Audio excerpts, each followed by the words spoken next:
Мынау біздің үйіміз. Мынау ерте көктемде келгенде машинаға тіркеп, осы вагончикпен келіп, осы жерде жаздай өмірімізді өткіземіз. Осы жерде қонып, осы жерде тамағымызды істеп, ішіп жатып. Осы бұнда бір көмегі тиіп жатыр бізге. Қазір полияда жатқаныма 7 айдай уақыт болып қалды. Марттың, наурыз айының орта тұстарында келгем. Бас жақтарында енді ондарына қарай. Содан бері әлі полиядамыз осы жерде.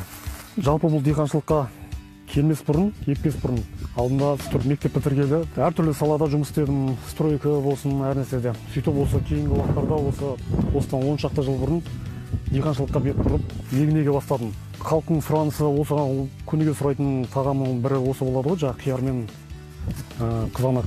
Сонда егіп жүр қазірге. Жылына 2 рет урожай алып жатырық. Бірінші ерте көктемде егеміз, одан кейін бәрін жинап болғаннан кейін қайтып бұзып, айдап, қайтадан күздік егеміз осындай. Мына жер 20 соттықтай жер, мына жер. Осы жерден көктемде 10 тоннадай огурцы алдым бірінші өнімнен, көктемгісінен. Қайтып бұзып, қайтадан күздік ектік. Бұдан енді 5-6 тонна алып жатырық. Мынау уже жаңа ғана терілген свежий огурцы. Мына помидордан 600-700 коробкадай алдық.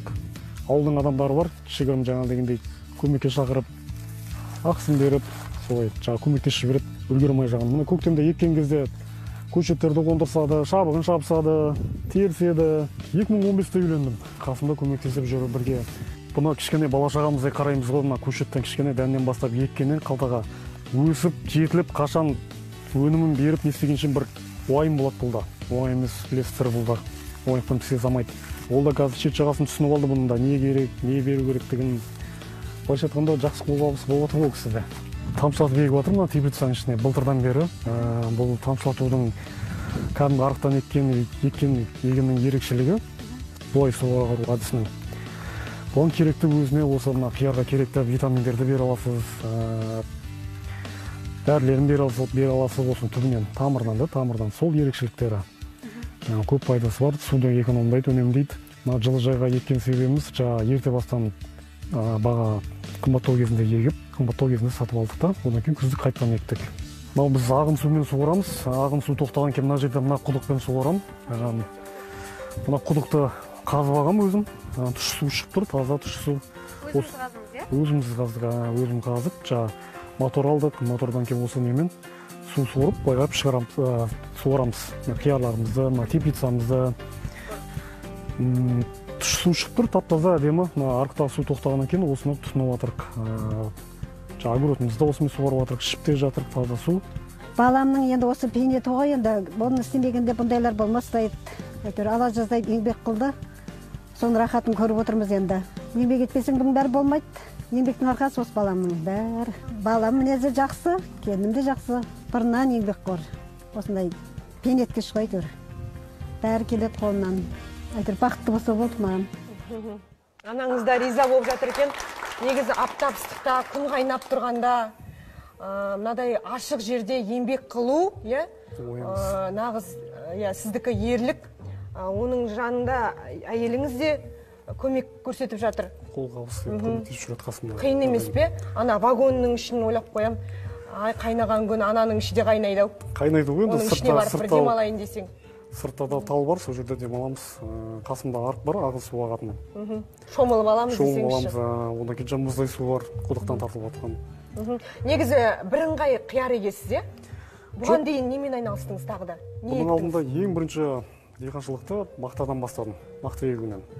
5-6 гектар, 4-5 гектар егіп жүрдім. Одан кейін арендаға алып жерді. Одан кейін қауындарымызға көше бастадым. Сөйтіп енді күнделікті адамдардың тұтынатын тағамы қияр мен не ғой? Не үшін қиярға тоқтадыңыз, сол күнделікті тұтынғаннан кейін ба? Енді сұраныс көп та оған былайша айтқанда. Қысы жазы. Өту оңай болғаннан кейін соған жарап тоқталдым. Негізі күтімі қиын ба? Қауын қарбызға қарағанда, мақтаға қарағанда? Өте қиын. Бұл да оңай емес, бұның бәрін өсіріп, өндіріп. Сіз әкелген қиярдан біздің Индира аспаз қазір турап салат жасап жатыр. Құдай қаласа шамалдан кейін дәмін көреміз. Негізі сатасыз? Сатамыз базарларға, Шымкент қаласына оптын беретін базарлар бар бізде, Карл Маркс деген сияқты. Түркістанға да апарамыз. Өзіміздің ауыл жақта Түркіл деген ауыл бар. Тек өздеріңіздің ауыл аймақта ғана сатасыздар, Біздің аймақтарда да өзіміздің. Ал бағасы қанша? Әртүрлі ғой. дәл қазір огурцы 250 теңгенің жобасында болып отыр, дәл қазір. Енді помидор 150-200 теңгенің шамасында килосы. Алғашқы өнімді жаз айында қай кезде алдыңыз қиярдың? Майдың 3-нен бастап сата бастадым мен. Ол ерте егеміз, жаңа сым қойып, сымы көлеңкімен жауып, дуга дейді, біреулер термос деп айтады. Оның көшетін февраль айынан бастап дайындап аламыз, үйден өсіріп, сөйтіп. Мынаны да сіз өсірдіңіз бе? Жоқ, бұны мен өсірген жоқпын. Мыналардың бәрін мен өсірген. Мына мен бөлелерім болады. Өзімнің жаңа теплицадағы көрсем. Мынау бір ағаларымыздың капусталары. Мынау менің помидорым. Самат, оның барлығы түсінікті. Енді маған қызығы, сіз негізі бұның оқуын оқыған жоқсыз. Оқыған жоқпын. Агроном емессіз. Жоқ, ешқандай агроном емеспін. Осы білімді, осы тәжірибені қайдан алдыңыз? Енді жылдан жылға егіп, тәжірибе жинап отырық. Ғаламтордан да көреміз, кішкене. Өмір үйретіп отыр ғой, былайша айтқанда. Келіншегіңіз сізден гөрі жақсы білетін шығар бұл саланы. Келіншегіңіз үйретіп жүрген жоқ па? Жоқ, ол да үйреніп келе жатыр жай. Ол да қыр-сырын түсініп қалды, қазір керек, не керек, қиярға түріне қарап уже үйрене бастап тұрды, қандай витаминдер жетіспейтіндігін, ол да үйреніп қалды.